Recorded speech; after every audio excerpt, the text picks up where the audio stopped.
আজকের এই ঘটনাটি আপনার আত্মাকে জাগিয়ে তুলবে। এজন্য অনুরোধ, ঘটনাটি একেবারে শেষ পর্যন্ত দেখবেন। আজকে আমরা আপনাদের বলে দেব কেমন করে একটি ছাগল একটি মানুষের বাচ্চা জন্ম দিল। এটি এমন একটি কাহিনী যা শোনার পর আপনার আত্মা কেঁপে উঠবে। এই ঘটনাটি অনেক ভয়ঙ্কর এবং শিক্ষণীয় একটি ঘটনা। তাই আপনাদের সকলের কাছে অনুরোধ, আমাদের এই ভিডিওটি একেবারে শেষ পর্যন্ত দেখবেন, যাতে করে আপনারা এই ঘটনাটি হতে শিক্ষা গ্রহণ করতে পারেন। তবে সেই ছাগলটি কিভাবে মানুষের বাচ্চা জন্ম দিয়েছিল আসুন জেনে নেই। একজন দাইমা বলেন, আজকে আমি যে দৃশ্যটি দেখেছি তা দেখার পর আমি অনেক অবাক হয়ে গিয়েছিলাম। একজন ব্যক্তি সেই ছাগলটিকে জড়িয়ে ধরেছিল এবং তাদের আশেপাশের অনেক মানুষজনের ভিড় ছিল। আমি এই গ্রামের দাইমা ছিলাম এবং আমি এই গ্রামের অধিকাংশ মহিলাদের সন্তান জন্ম করতে সাহায্য করেছি। সকলেই আমাকে অনেক বেশি বিশ্বাস করত।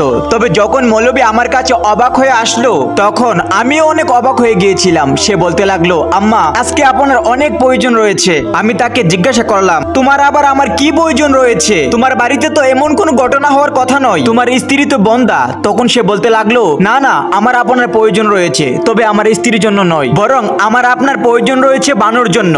তখন সে বলতে লাগলো, সে সন্তান জন্ম দিতে চলছে, তাই আপনি দূরত্ব করে আমার সঙ্গে চলুন। তাই আমি তার সাথে চলে গেলাম, কেননা এই কাজটি বেশি কঠিন ছিল না। আপনি হিন্দু হন কিংবা মুসলিম, ভিডিওটি না টেনে একেবারে শেষ পর্যন্ত দেখুন। ভিডিওটি শুরু করার আগে একটু দোয়া করে নি। হে আল্লাহ, আমাদের গুনাহ থেকে রক্ষা করুন এবং জান্নাত দান করুন। সকলে কমেন্টে লিখুন আমিন এবং ভিডিওটিতে একটি লাইক দিন।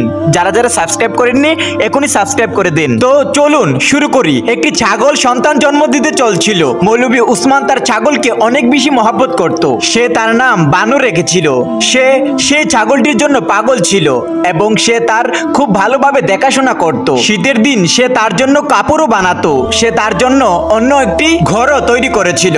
সকল মানুষজন জানতো মৌলবী উসমান তার ছাগলকে অনেক মহব্বত করে এবং সে বলে, যেদিন থেকে এই ছাগলটি নিয়ে এসেছি সেদিন থেকে আমার পরিস্থিতি পরিবর্তন হয়ে গিয়েছে। সে ছাগলটি দেখতেও অনেক সুন্দর ছিল, লম্বা, উঁচু এবং সাদা রঙের। এমন উঁচু ছাগল এর আগে আমি আমার জীবনে কখনো দেখিনি, কেননা সে ছাগলটি অনেক ভালোভাবে যত্ন নিত বিদায় এটি এত সুন্দর ছিল।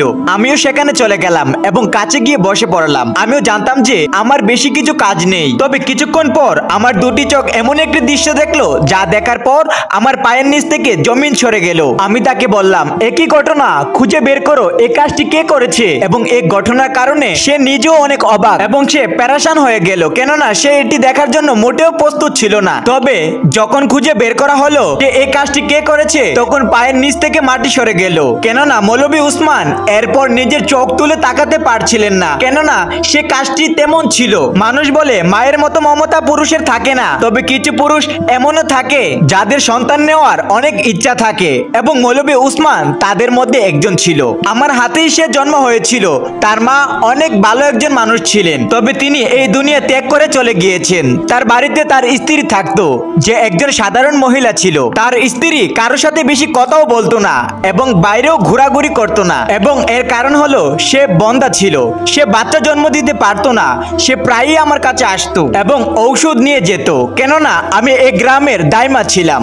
আমি তাকে বলেছিলাম, তুমি গর্ভবতী হতে পারবে না, তুমি শহরে গিয়ে একবার চেক আপ করিয়ে নাও। বর্তমান শহরের ডাক্তারগুলো নানান ধরনের উপায় বের করেছে। আল্লাহর ইচ্ছায় তোমার গর্ভ থেকে সন্তান জন্ম হতে পারে। তবে সে বলতো, আপনি তো ভালো করে জানেন আমরা দরিদ্র মানুষ, আর মৌলবী উসমান আমাকে কখনো শহরে নিয়ে যাবে না, আর আমার কাছে তো টাকাও নেই। আর এইভাবেই তাদের জীবন চলতেছিল। তবে এরপর সেই বেকুব না জানি কই থেকে একটি ছাগলের বাচ্চা তুলে নিয়ে আসলো। সে সেই ছাগলটিকে এমন ভাবে নিয়ে আসলো যাতে করে মনে হচ্ছিল তার ঘরে সন্তান জন্ম হয়েছে, এবং সে তার নাম আদর করে বানু রেখে দেয়। এরপর থেকে সে পুরো দিন সে ছাগলটিকে দেখাশোনা করত। সে তাকে এমন ভাবে পালন করত যাতে করে মনে হচ্ছিল সে ছাগলটি তার সন্তান। সময়ের সাথে সাথে সে ছাগলটিও বড় হয়ে গেল এবং এখন সে দুধও দিত। আমি একজন বৃদ্ধ মহিলা ছিলাম। আমি তাকে বলেছিলাম কিছু পরিমাণ দুধ আমার জন্য রেখে দেওয়ার জন্য, আর সে এমনটা করত। তবে আজকে তার এমন পরিস্থিতি দেখে আমার কলিজা ও মুখে চলে এসেছিল।